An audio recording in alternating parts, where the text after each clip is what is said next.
I think definitely. I mean, I think there's definitely psychological damage here, both from the teacher standpoint and the student standpoint, because people are just like, what's going to happen? Will I have the same teachers? Teachers are saying, will I have a job? Will I have a job? And overall, that you also have this kind of spectrum of always having people question your quality as a teacher, your quality as a student, and there's all that noise out there that says, you're not as good as everybody else. And that's one of the most, I think, damaging and hurtful things about this whole process. And that's why I think it's important if we're going to really move forward and say, okay, fine, let's move forward, let's really transform the school district, let's really have powerful learning practices there, let's turn this into a model. I think even before the Transition Task Force recommendations, even with our reformation plan, the idea was we want to create a model for urban education that's really about looking at the whole child, looking at developmental needs of children, but also looking at how do we turn them into powerful learners. That has to be part of the conversation. If we just talk about how we're going to be able to fire teachers and fire administrators, when research keeps on telling us, look, for kids to really learn, we should look at, can kids really self-assess? Can they think about how they're learning? Can they adapt these metacognitive skills? Yet in this whole conversation, it's like we are not talking about what's going on with the learning of children. What should be the things that we believe in about what children need to learn and how they should learn? Do we know if the transfer students are doing any better in Melville or Francis Howell? We have anecdotes. We hear that parents like their schools, but until the test scores come out, and if I'm hopeful that DESE or someone will take a look at growth and whether or not students have grown in their new schools, because until then we won't know. Back to your article, though, there's still not. I should let me rephrase that.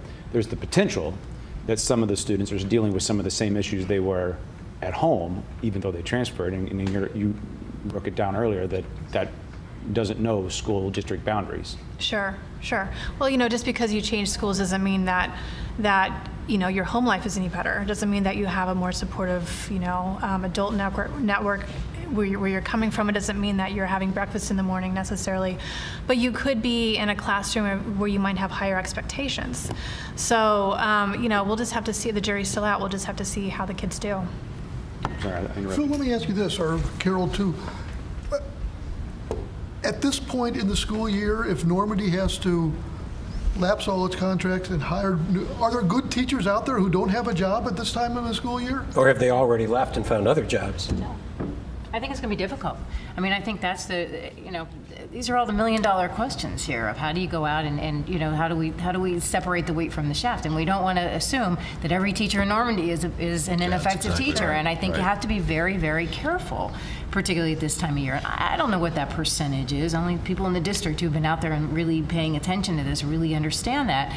And I think we hear conversation about will and skill, right? And who's got the will and who's got the skill, and who can we get up to speed quickly, and what can we do over the summer, and all those kinds of things. And are there people? Do we go to TFA and say, oh, how many core members can you bring, and is that a good thing?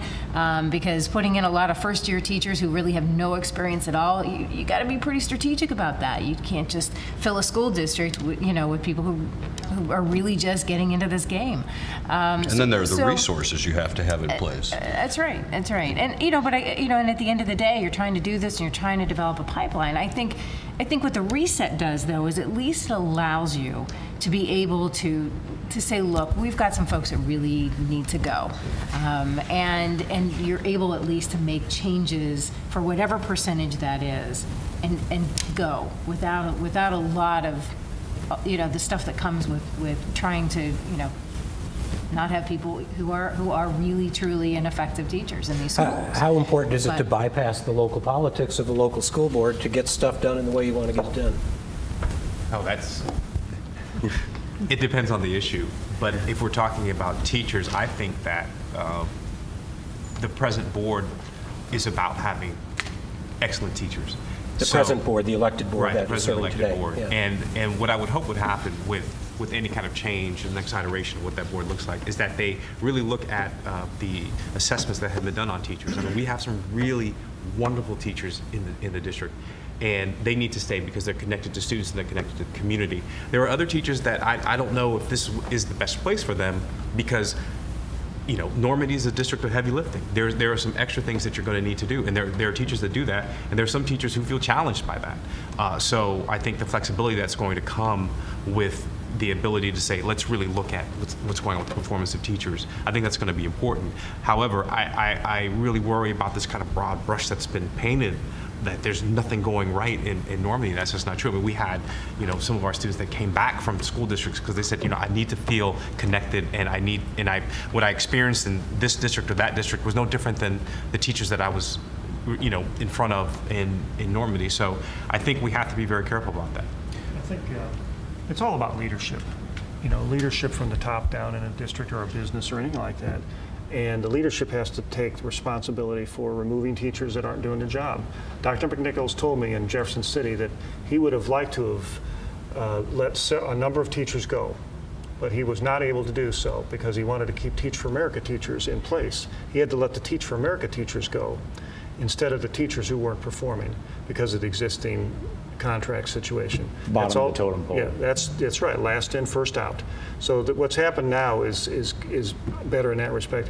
One other thing, there were a lot of parts of this bill that we haven't touched upon. One of them was, I think, a very important part, talking to the whole issue of where this is going to go region-wide and statewide, is that we've put in place a provision that will send assistance teams into provisionally accredited districts and accredited districts that are borderline.